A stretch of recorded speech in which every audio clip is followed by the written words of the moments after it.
एक 7 साल की लड़की को मैथ्स पढ़ा रहे टीचर ने पूछा, अगर मैं तुम्हें एक सेब दूं, फिर एक और सेब दूं, और फिर एक और सेब दूं, तो तुम्हारे पास कितने सेब हो जाएंगे? लड़की ने कुछ देर सोचा और अपनी उंगली पर जोड़ने लगी। 4 लड़की का उत्तर आया। टीचर थोड़ा निराश हो गया। उसे लगा कि ये तो कोई भी बता सकता था। शायद बच्चे ने ठीक से सुना नहीं। टीचर ने मन ही मन सोचा।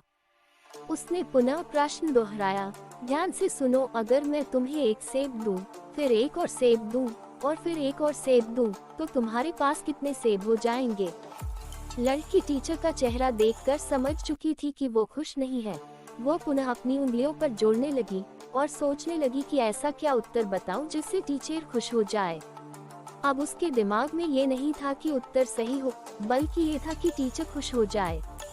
पर बहुत सोचने के बाद भी उसने संकोच करते हुए कहा 4। टीचर फिर निराश हो गया। उसे याद आया कि लड़की को स्ट्रॉबेरी बहुत पसंद है। हो सकता है सेब पसंद न होने के कारण वो अपना फोकस लूज कर दे रही हो। इस बार उसने बड़े प्यार और जोश के साथ पूछा, अगर मैं तुम्हें एक स्ट्रॉबेरी दूं, फिर एक और स्ट्रॉबेरी दूं, और फिर एक और स्ट्रॉबेरी दूं, तो तुम्हारे पास कितने स्ट्रॉबेरी हो जाएंगे? टीचर को खुश देखकर लड़की भी खुश हो गई और अपने उंगलियों पर जोड़ने लगी। अब उसके ऊपर कोई दबाव नहीं था, बल्कि टीचर को ही चिंता थी कि उसका नया तरीका काम कर जाए। उत्तर देते समय लड़की फिर थोड़ा झिझकी और बोली 3। टीचर खुश हो गया। उसका तरीका काम कर गया था। उसे लगा कि अब लड़की समझ चुकी है और अब वो इस तरह के किसी भी प्रश्न का उत्तर दे सकती है। अच्छा बेटा, तो बताओ, अगर मैं तुम्हें एक सेब दूं, फिर एक और सेब दूं, और फिर एक और सेब दूं, तो तुम्हारे पास कितने सेब हो जाएंगे? पिछला जवाब सही होने से लड़की का आत्मविश्वास बढ़ चुका था। उसने बिना समय गंवाए उत्तर दिया 4।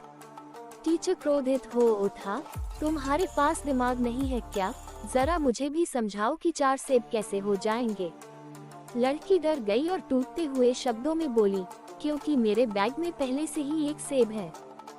फ्रेंड्स, कई बार ऐसा होता है कि सामने वाले का जवाब हमारे अनुकूल नहीं होता है तो हम अपना टेम्पर लूज कर देते हैं, पर जरूरत इस बात की है कि हम उसके जवाब के पीछे का लॉजिक समझें।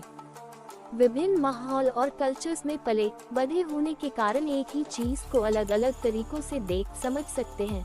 इसलिए जब अगली बार आपको कोई अटपटा जवाब मिले तो एक बार जरूर सोच लीजिएगा कि कहीं ऐसा तो नहीं कि आप भी छुपे हुए सेब को नहीं देख पा रहे हैं।